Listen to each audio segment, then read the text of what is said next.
Hi everybody, Dan Stolbarger down by the river and straight from my heart today. Wow, what a week. So much, so many different kinds of emotions. Wow, gut punches, right and left. This always causes me to kind of hit the pause button and take a look at the Word of God, take a look at what my surroundings are, take a look at what does the Lord require of me. And as I was reading in our daily devotionals, we call it Kafir, which means young lions. And if you're not a part of it, shoot me an email or whatever. I'll get you signed up. But we just started the Gospel of Mark.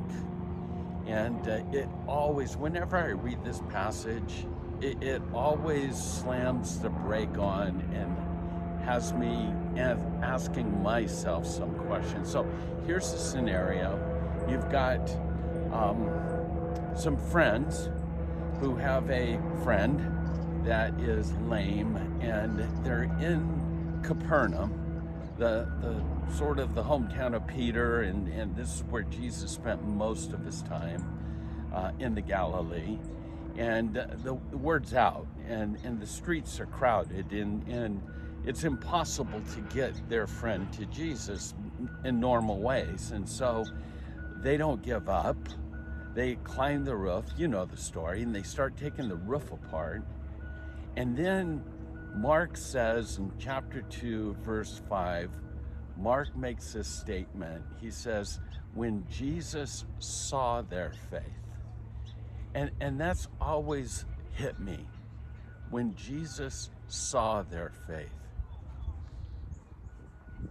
And so in reflection, I have to ask, is my faith visible, or is it just simply audible?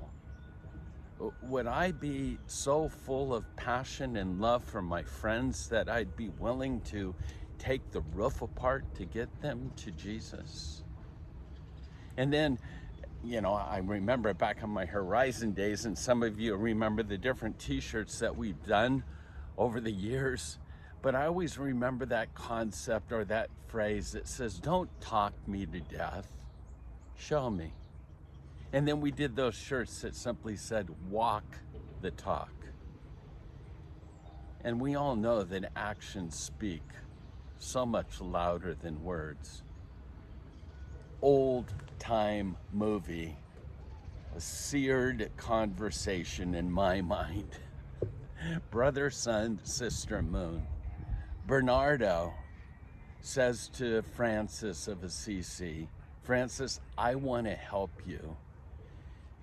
And Francis, you know, one of those dramatic moments, stops, stares at Bernardo, and he says, there was a time, wait a second, Bernardo, words. There was a time when I believed in words.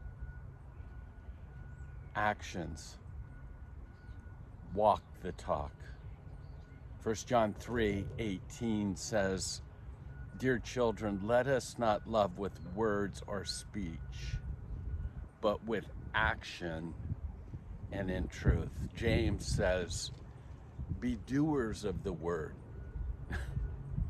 Don't be just talkers or hearers, but be doers of the word. You know, with all that's transpired in this day and age, where darkness is sort of rolling in like a plague, the light will dispel darkness. Our actions must be visible. You know, sometimes we just need to show up and then be willing to be used. So, Dan, down by the river and straight from my heart. God bless you. Have a great week. May God heal our country. May God bless our land. May the hostages return home soon. And may God provide comfort to Charlie Kirk's family in this day. Again, God bless you and shalom.